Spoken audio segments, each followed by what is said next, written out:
Welcome to the NBA Coast to Coast podcast, brought to you by thelines.com. Coming to you from the West Coast, Josh Lander, joined by Nate Weitzer. He's on the East Coast, and we are looking at Game 1, Western Conference semis here with the Dubs and the T-Wolves. Definitely make sure to subscribe to that channel. Also have an episode up for the other Tuesday night game. It's Game 2 for the Cavs and the Pacers, and we're going to be bringing you episodes for each of these games moving forward throughout the rest of these playoffs.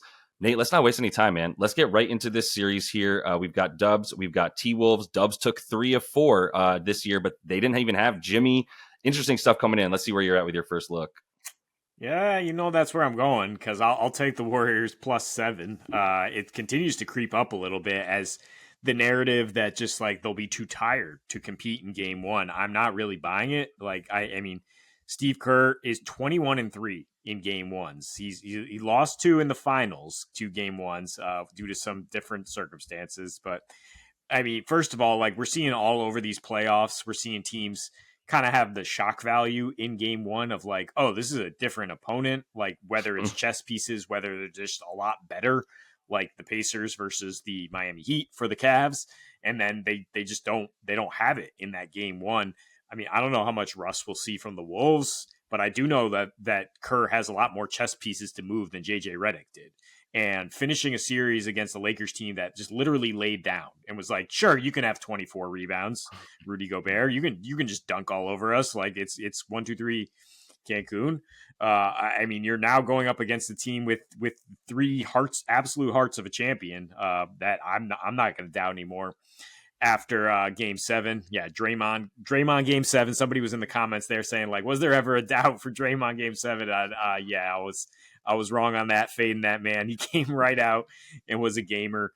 And that's part of the cap year. I mean, whether it's Draymond boxing out Rudy and being like, no, you're not getting all these boards, or slowing down Randall, which he's done very effectively in the 2 matchups so that he's been in the Wolves uniform. Randall's shooting 29% on 2s against Draymond Green, 15 points per game. He's also has awful splits against Jimmy Butler's Heat. Most of those Knicks versus Heat, a couple of years ago, but more turnovers than assists.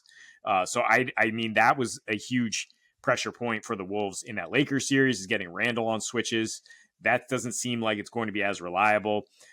Definitely respect Ant, but I mean, also like let's think about Steph here, who abuses Rudy Gobert. I mean, as soon as he's in the game, it is just like in the blender time. And I mean, you talk about transitioning series, like Steph's going to be very happy to see anyone but Amen Thompson. Like much respect to Jaden McDaniels, but he is not the same kind of quick athlete as Amen Thompson. Who knows if it's going to be officiated the same way where he's also allowed to just hold on to Steph and Fred VanVleet, very crafty with the way he was able to do that. It clearly got Steph off his game for him to start 0 for 5 there in that last game and really finish the series in a slump. He's had no issues with the Wolves. Like you said, they won their last 3 because he had 31 a game and was absolutely scorching. And yes, Jimmy Butler, like you said, did not play in those. I mean, there's all sorts of percentage things to look at here, but just as far as the circumstance, like I'm saying, these Wolves as home favorites are 42% ATS against the spread. Last year, even worse, 39%.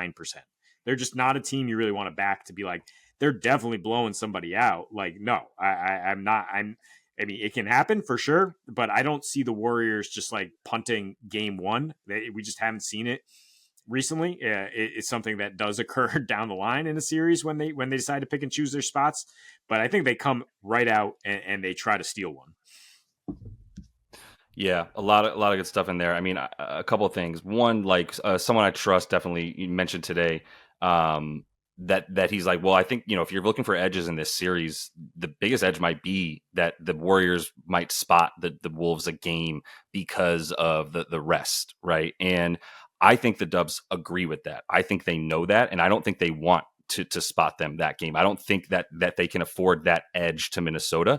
And if they, I think they can win. They think they can win too at home versus Minnesota. I don't think they're actually that scared of that. And I think as a result, they're going to go for it in Game 1. And I don't think they're going to punt in Game 2 no matter what happens. But look, the only way that this goes wrong is like we can call this maybe a no sweat because in the event that this is out of control in like the second quarter and we're wrong and the Dubs are too tired and they decide ahead of time to punt this game, there's like already this plan in place where if they go down too big in the second quarter, wave the white flag by the middle of the third. We're ready with the flag is ready and waiting. Like if they come in with that, first of all, I don't know. I don't think Draymond would let that happen, but Ant can be special, but they're going to have something for him. And the Lakers didn't have the pieces, as you mentioned multiple times, to come in with that. So I'm glad we got a good start on the series with some breakdowns of it. But I'm going to go right to a guy that I think is just going to be undervalued until he proves it here in like game 1 and game 2. That's Naz Reid. He's at 14.5 PR. Last series,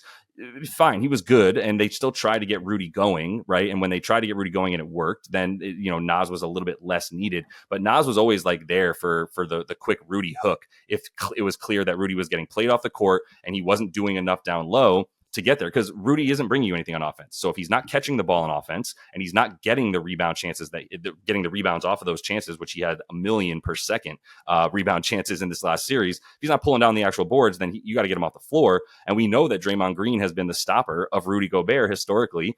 He's definitely, I mean, if he doesn't have him in a headlock, he has him, pretty tight locked on defense in general. And that's why the games with Draymond were a lot worse for Rudy this season than when Draymond missed 2 games, the first 2 that these teams played.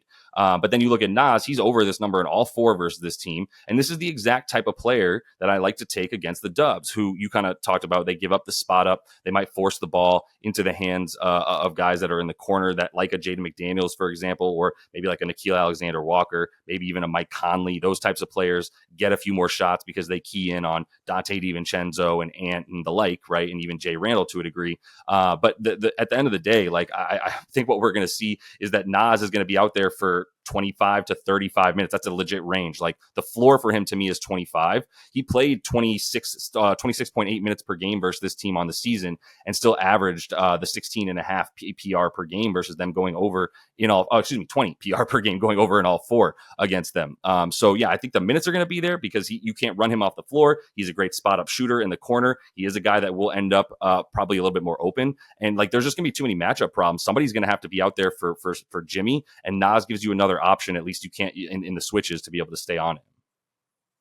Yeah, the best thing that could happen for the Wolves might be for Rudy Gobert to just like have an injury or foul trouble in this series, and they just get more Naz Reid in there, right? I mean, don't mean to completely dismiss Rudy, but yeah, like I said, these last 3 to Golden State, 118 individual defensive rating, minus 19 is Rudy Gobert. It's not that night and day to just say like he's a minus, Naz Reid is a plus, but Naz Reid is, I think the Warriors, basically the way I put it is the Warriors would much rather see Rudy Gobert out there as far as how they want to defend. And when Naz is out there, they're like, okay, this is a little more difficult. So 100% sign off. And like you said, yeah, Jaden McDaniels, I think is going to have his opportunities as well. So either 13.5 points, or you can get serious plus money on him to hit 2 threes. And he's been hitting 2 pretty consistently. Something's clicked for him in the playoffs. I mean, the last 12, going back to the middle of that Denver series last year, he's shooting 51% from 3, hitting 2.1 of 4.1 attempts, averaging 16 a game. And as far as this series, I mean, we think Golden State will be pinching down a lot, right? Giving help to whoever's guarding Ant, trying to lock him off, trying to, continue to fluster Randall down low, and see if the Wolves have one of those Jekyll or Hyde shooting games. Because, yeah, the Wolves, if they hit a bunch of threes, yeah, they're going to blow out the Warriors just like they blew out the Lakers in game 1. But if they don't, even if they have huge advantages elsewhere, like we saw with the finale against the Lakers, they still might not run away with anything because they are hot and cold.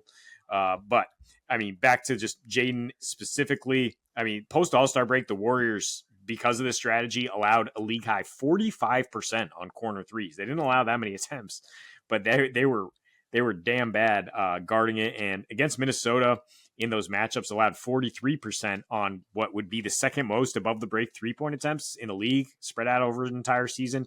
So yes, they pinch down, they dare you to shoot. Jaden is averaging 10. He's hitting 1.6 threes at 38% his last 5 against the Dubs. He's locked into big minutes here, though, right? Because he has to guard Steph. He apparently has to guard buddy Klay Thompson-Heald as well, and be rotating out on those guys. And he's less of an offensive liability than Alexander Walker, who would come in and relieve him, right? Coming off a series where he averaged 17 and a half against the Lakers because he got the fourth or fifth defender often, because he often got the ball with leverage when Ant kicked it out to him. And now you just replace AR or Luka with Buddy, Pods, maybe some Steph, who, as you point out, is an underrated defender. But look, it's just a lot easier than some of these other Wolves have it trying to go up against Draymond and Jimmy. Yeah, I think Ant, they're going to key in on Ant. Like, he's going to get the ball forced out of his hands as much as possible. This is going to be one of those outlets without question. And Julius Randle and how he plays, I think, actually impacts JMD a lot as well. Because if Julius Randle is the first outlet pass from the double team that comes towards Ant, then that means JMD is the second pass and he's in the corner. That's often the better pass. And that's why the Dubs give up the corner three to the extent that they do. Teams like OKC, similar looks as well. They just want the ball in the hands of the guy that's furthest away from the best player, because their thought is you might get one good look from a 32% 3-point shooter, but you ain't gonna get a second one. And that's a key thing against the Dubs, is like, you might not get a better look than that first one. So don't just keep trying to swing this thing. This team will get back and get into position really, really quickly. And they're playing incredible defense. So this is going to be a key player no matter what. He's too versatile. You can't play him off the court. And if he's not guarding Steph because as the main defender, it's because Jimmy's killing somebody and he had to go guard Jimmy. So he's just going to be out there for 38 to 42 minutes throughout this series. So I'm with you on that one. And I'm going to close out here and go to playoff Jimmy. Why not? 34 and a half points. Look, he went over in game 7. And I said a couple times, even in the episode we put out, 36 and a half PRA is just so many, even for a playoff Jimmy. Well, he still proved me wrong. He's still got the potential assists are stupid high. When he plays 30 minutes this postseason, he only saw that in 4 games. Granted, that was 4 really good games for this team for the wins. And he played the 30 plus minutes, which he always gets up to like 38. I just wanted to filter out the 9 minutes he played when he got hurt, right, in game 2. And if you look at that time, now we're talking about 13 and a half potential assists. We're talking about 14 and a half rebound chances. I still like the assists more for Jimmy in this one. He's just got the ball in his hands so much, right? It's him and Steph in the front court. And I think I'm just sort of off Pods, man. Like, I thought Pods was going to be that. And maybe he'll be better in this series. I don't think I'd like him in this series. I think he had better matchups in the last series, even with Houston's defense. Like, I think for this Minnesota defense, they're going to have guys that are going to bother him too much, right? And even he's not going to see Conley. Well, he might see him for a little bit. I think Conley probably is still going to be out there on Pods. I don't like that matchup even for Pods, to be honest, because he's not going to be seeing an imbalanced offense really at all. The way that he did in the last one, they will leave Jaden out there on Steph, and then they will hedge as much as they need. But my point here, at the end of the day, really more for anything, is that like Jimmy's just going to be involved. There's no way around it. It's him and Steph in terms of front court touches that are just up there in the 60s, and then really like Pods is in there a little bit, and then Buddy, because Buddy, even though he's not taking too many dribbles, is involved and moving and playing really well. And I would be looking at Buddy stuff too. He's still at 9.5. I think even if you think that there's a short leash on Buddy at times, they're going to find real quick like they need that outlet shooting. And if Pods ain't hitting and Moody ain't hitting, then it's easy 30 minutes for Buddy as well. But Jimmy's going to be out there. Hopefully he's healthier. We'll see what he looks like, but I do like him to keep going at 34.5 PRA. Hopefully he still sees red when he thinks about the Timberwolves uniform. I mean, there's not really any of those same guys that were there when he terrorized them in practice like 5-6 years ago, whatever that was. But yeah, I mean, you should have that fire as long. Maybe he's a little healthier now. I mean, he was one guy who did really look exhausted there in Game 7, but still gets the numbers, like you're saying. And if I was going to isolate it, I think 6.5 rebounds is where I would go here as far as one stat for Jimmy. Just think he's going to have to be huge in that regard for this team. And Draymond, despite the big performance in Game 7, is going to be doing more of going to regress back to more of this non-stat sheet stuff, right? Just boxing out, letting Jimmy clear, etc.